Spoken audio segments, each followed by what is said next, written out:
Good morning, students. This is History, Class 8th, Chapter 1 How, When, and Where. And today is going to be our 5th class on this chapter.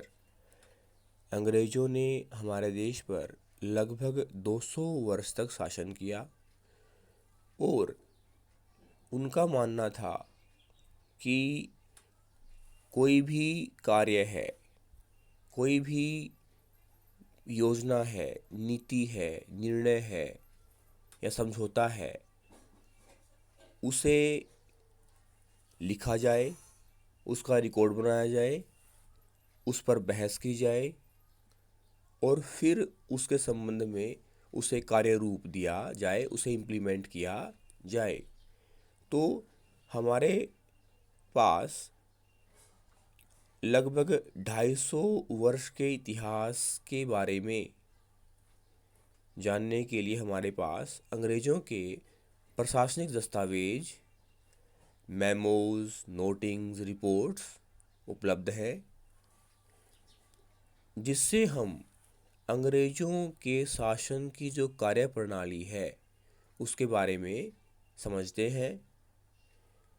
What sources do historians use in writing about the last 250 years of Indian history? Administration produces records. One important source is the official records of the British administration. The British believed that the act of writing was important.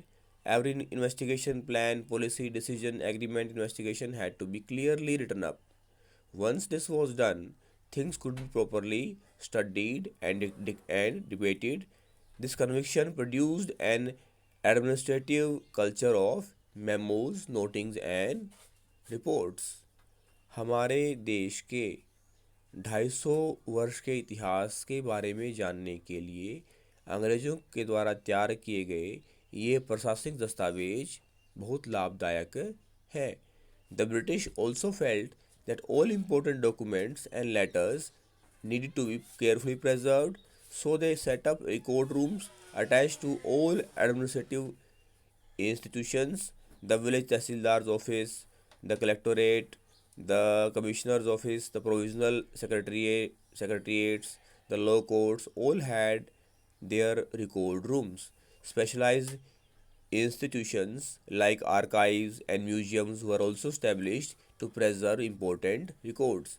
अब अंग्रेज़ों ने जो दस्तावेज तैयार किए, जो अपने शासन को सुचारू रूप देने के लिए, ठीक से चलाने के लिए जो दस्तावेज तैयार किए, अब उन दस्तावेज़ों को उन्होंने कहाँ रखा, ये भी हमें समझना है।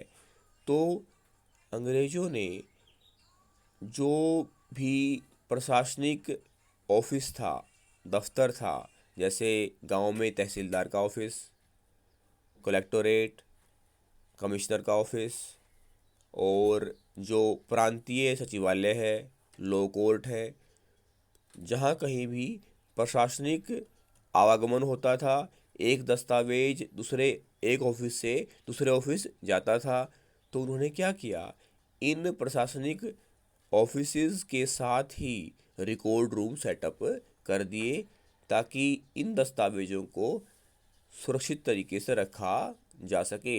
Letters and memos that moved from one branch of the administration in another in the early years of the 19th century can still be read in the archives.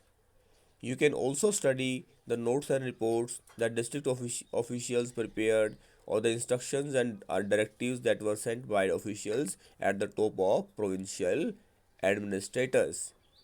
अब वो पत्र और वो मेमोज, ज्ञापन जो एक ऑफिस से दूसरे ऑफिस में जाते थे, उनको 19वीं शताब्दी की शुरुआत से ही अभिलेखागार में रखा गया